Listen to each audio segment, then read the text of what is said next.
I'm Bob Miller, Color Services Manager here at IT Supplies, and today we're going to dive into a powerful tool that accompanies your Epson P and T series printers, the Epson Media Installer. This small but powerful utility gives you access to Epson's complete media library and allows you to customize and import third-party setups and profiles. Let's explore how this tool can enhance your printing experience.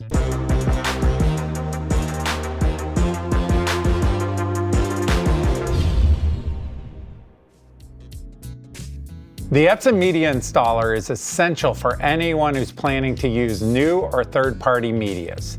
Here's how it works. So on my screen here, I've opened the new Epson Media Installer version 2.0. The default tab that it opens to is going to be the Media Management tab, and here, right underneath, you're going to select your printer. In this case, I've selected the P5300 series printer.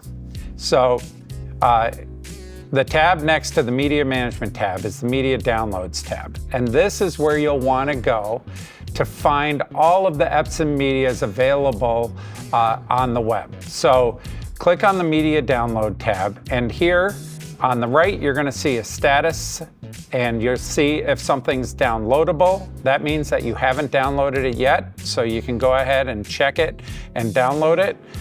You'll also see on downloaded papers any updates that are available. So as you can see, I have a number of updates. All I have to do is check the box on the left, click download, and those will be updated. Going back to the Media Management tab now, let's talk about third-party medias. All right, so a lot of times you want to go out and you want to grab profiles from sites like Hahnemühle or Ilford. So you'll want to navigate over to their sites and to their profile area. And you're going to select the printer that you have, and you're going to see the different profiles. Sometimes they're going to say ICC, and sometimes they're going to say EMX. The difference is the EMX is all of the information that your printer needs. It includes the thickness, it includes every detail, which ink to use, etc. If the EMX is available, download that. If not, go ahead and download the ICC, and I'll show you how to set that up in a minute. So here we're back on the Media Management tab, and let's just say we went to Hahnemühle's site and we found an ICC profile for the 5370 that I have. Well, that profile, Hahnemühle will, when you download it, will include a setup and an instruction guide. But let's just say, for the sake of argument right now, that the paper it comes with an ICC and not an EMX. So we need to find a similar media in Epson's library that we can then duplicate and edit to get it exactly right for the media type that we're using.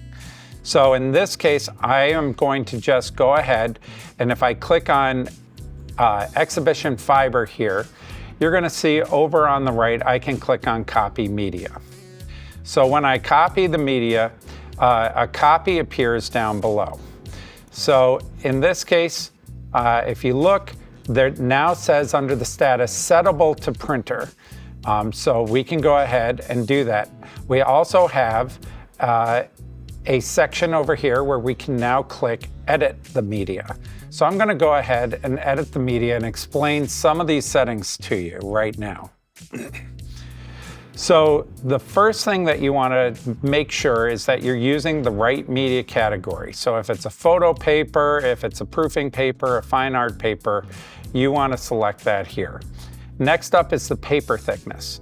Be sure to look at the specifications for your media to determine the paper thickness. The platen gap is important. Here, you're going to want to know 0.20 millimeters to 0.30 millimeters. You're going to want to set the platen gap to 1.6. For 0.31 millimeters to 0.34 millimeters, go to platen gap 2.1, and for 0.35 millimeters to 0.8 millimeters, you can go and set it to 2.4. Some of this may vary a little depending upon your medias, but those are general rough guidelines.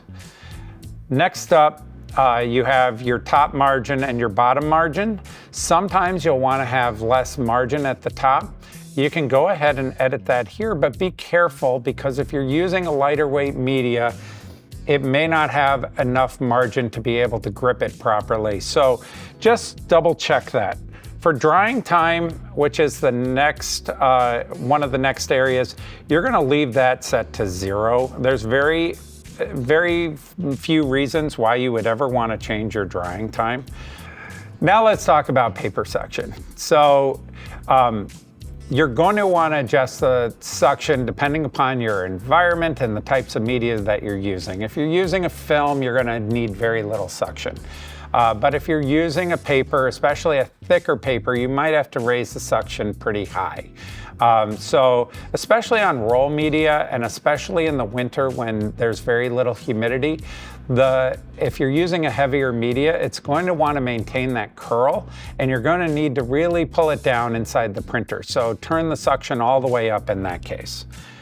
For back tension, usually just leave that as standard. There's very little reason to change that. The paper size check, that is something that you're going to leave on. But if you are using a film or a clear media, that can sometimes cause problems during the load. So you may just want to uncheck that in that particular case.